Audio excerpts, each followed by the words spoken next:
Hello दोस्तों, कैसे हैं आप लोग। अभी आप लोगों ने न्यूज में देखा होगा कि 42 एमएलए को जो है पटना हाई कोर्ट के द्वारा नोटिस जारी किया गया है। ठीक है, कि वो कैसे जीत के आए उस पे सवाल उठाया गया है। ठीक है, तो इसमें हमारा संविधान क्या कहता है और people representation of people act क्या बोलता है, इसके बारे में हम लोग जानेंगे। ठीक है, तो देखिए संविधान का आर्टिकल 191 मतलब 191 जो है डिसक्वालिफिकेशन ऑफ मेंबरशिप का बात करता है कि अगर एमपी और एमएलए किसी गलत तरीके से या किसी भी प्रकार से मतलब जैसे ऑफिस ऑफ प्रॉफिट का वो लोग उपयोग कर रहे हैं तो उसके मेंबरशिप को डिसक्वालीफाई कर दिया जाएगा। और यदि वो अनसाउंड माइंड है तो भी उनको डिसक्वालीफाई कर दिया जाएगा। और यदि वह भारत के बाहर अगर किसी भी फॉरेन कंट्री का अगर सिटीजनशिप एक्वायर कर लेते हैं तो डिसक्वालीफाई किया जा सकता है।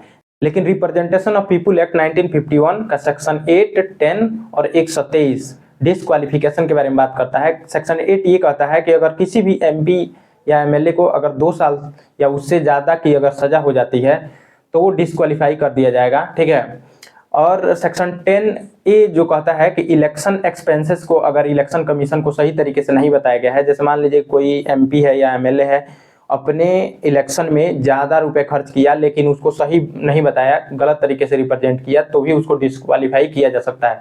और सबसे इम्पोर्टेंट ये है 123 करप्ट प्रैक्टिस। ठीक है, अगर कोई एमपी या एमएलए करप्ट प्रैक्टिस करता है, जैसे ब्राइबरी लेता है, रिलीजियस जो है अपील करता है लोगों को, या फाल्स स्टेटमेंट देता है, ठीक है, तो उस बेस पे भी उसको डिसक्वालीफाई किया जा सकता है। तो हमको जहां तक लगता है कि सेक्शन 123 में ही नोटिस जारी किया गया होगा रिप्रेजेंटेशन ऑफ पीपुल एक्ट 1951 में। क्यों?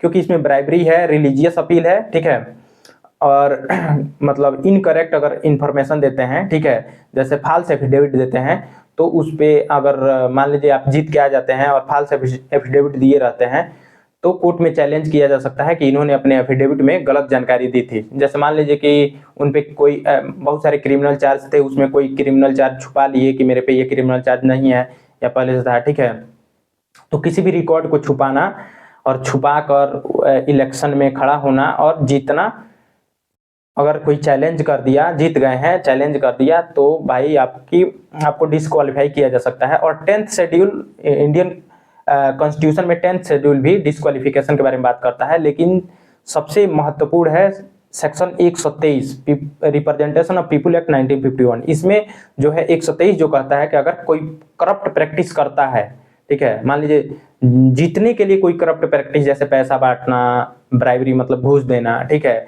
रिलीजियस अपील करना कि बटोगे तो कटोगे, इसीलिए मुझे जिताओ, मैं एकजुट करके रखूंगा, ये वो है ना, या मान लीजिए कि एफिडेविट में गलत इंफॉर्मेशन देना।